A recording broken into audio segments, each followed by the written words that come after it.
When I was little, my mother constantly said bad things about others. She believed that, even when someone was kind to her, there must have been some plot behind the nice gesture. To sum up what she talked about every day, there are only evil people in this world. In kindergarten, mothers would fix a lunchbox for their kids and the kids would have it with their classmates and their teacher. At one lunchtime, when I was opening a lid of my lunchbox, I inadvertently dropped it to the floor without having a single bite and it overturned there. I lost my lunch. While other kids laughed at me, my teacher, who had been trying so hard to make me play with other kids, cleaned up the mess for me and took me to a small candy store outside the kindergarten. She told me to pick any bread I liked. I picked one timidly, feeling afraid what kind of trap this would be, as I didn't have any money. She suggested one more. I couldn't figure out what was going on and shook my head. She picked one more piece of bread by herself, took out money from her own wallet, and gave all the bread to me. I was stunned. She bought me lunch. It was the first time that someone unrelated to me was so kind to me. Since then, I had started talking to her. Even after I finished kindergarten, I had kept exchanging letters with her and I still sent her a Christmas card every year. She was the first person who destroyed my mother's theory of the evil world and taught me that there were some good people in this world.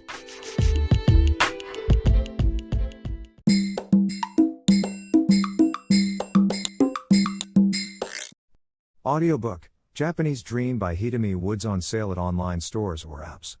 Apple, Audible, Google Play, Nook Audiobooks, 43 available distributors in total.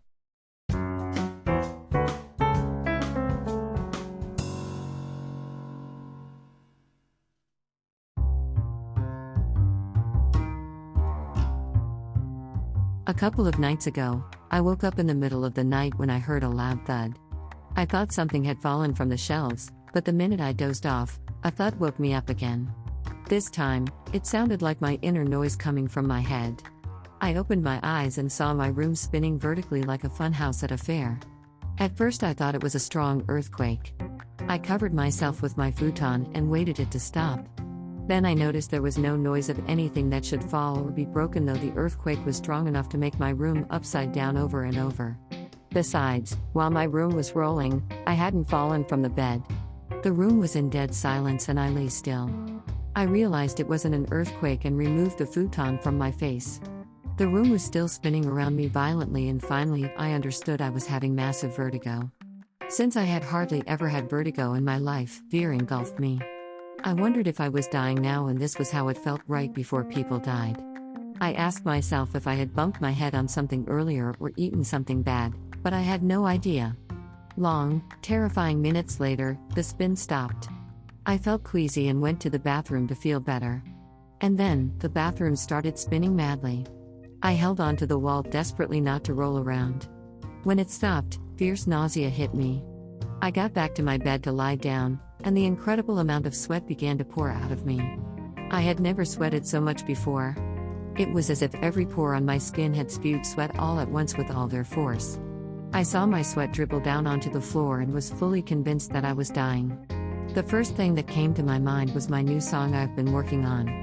I regretted not having finished it and thought I should have worked for it much faster. It was near completion but never saw the light. I even thought of booting up my computer and setting the song up so that my partner could play it back as it was completed so far. Instead, it occurred to me to leave a last note to him.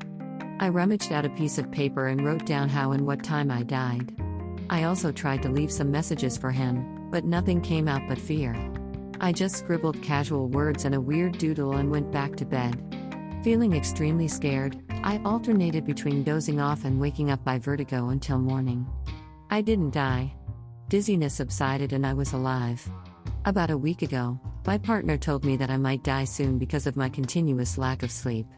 I've exercised at the gym in the morning every day for over 1 year and regularly had to shorten my sleep for that. I believe that 1 year exercising had made me physically strong and healthy, and that some lack of sleep wouldn't do me any harm. I was wrong. I think my lack of sleep contributed that scary near-death experience. Or, I was simply under hypnosis of my partner's reproach.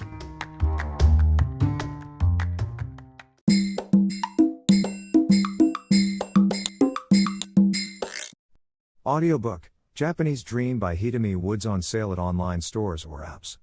Apple, Audible, Google Play, Nook Audiobooks, 43 available distributors in total.